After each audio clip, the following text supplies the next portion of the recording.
Sejarah bukan sekedar catatan masa lalu, melainkan cermin kekuasaan yang membentuk cara kita memandang bangsa. Pada masa Orde Baru, sejarah digunakan bukan hanya untuk mengenang, tapi juga untuk mengatur cara berpikir masyarakat. Melalui kendali militer, penulisan sejarah diarahkan agar sejalan dengan kepentingan stabilitas dan pembangunan nasional. Lahirnya Orde Baru diawali oleh peristiwa Gerakan 30 September tahun 1965. Dalam situasi penuh ketegangan, militer di bawah pimpinan Soeharto tampil sebagai penyelamat bangsa. Melalui Super Semar pula tahun 1966, Soeharto memperoleh legitimasi untuk mengambil alih kekuasaan dari Soekarno. Dari sinilah rezim Orde Baru mulai menata kekuasaannya. Orde Baru berdiri di atas fondasi ideologi pembangunanisme. Stabilitas politik dianggap kunci bagi kemajuan ekonomi.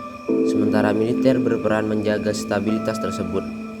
Melalui doktrin Dwi Fungsi ABRI, militer menjadi kekuatan sosial politik yang sah dan menguasai birokrasi serta pemerintahan. Negara mengontrol hampir seluruh wacana publik, termasuk sejarah. Buku-buku pelajaran dan proyek sejarah nasional Indonesia diarahkan untuk menonjolkan peran militer sebagai penyelamat bangsa. Sementara kelompok lain, termasuk Islam, ditempatkan di posisi pinggiran.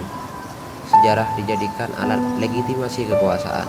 Islam sebagai agama mayoritas memiliki pengaruh sosial yang besar. Namun rezim Orde Baru, potensi itu dianggap sebagai ancaman. Aktivitas politik Islam dibatasi.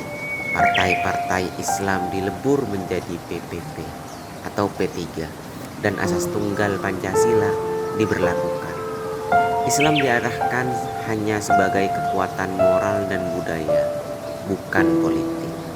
Dalam bidang penulisan sejarah, pengaruh militer juga sangat kuat. Ada 3 bentuk utama historiografi Islam pada masa itu. Pertama, historiografi resmi tunduk pada negara dan menonjolkan Islam sebagai pendukung pembangunan. Kedua, historiografi akademik ilmiah tapi tetap hati-hati terhadap kekuasaan. Ketiga, historiografi alternatif muncul dari aktivitas dan intelektual muslim yang ingin menghadirkan suara Islam yang disisihkan. Historiografi Islam di masa Orde Baru memperlihatkan bagaimana kekuasaan dapat membentuk pengetahuan. Militer menggunakan sejarah untuk meneguhkan legitimasi.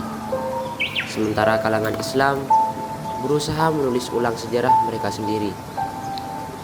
Dari sana kita belajar bahwa menulis sejarah bukan hanya soal masa lalu, tapi juga perjuangan menentukan siapa yang berhak menceritakan kebenaran bangsa ini.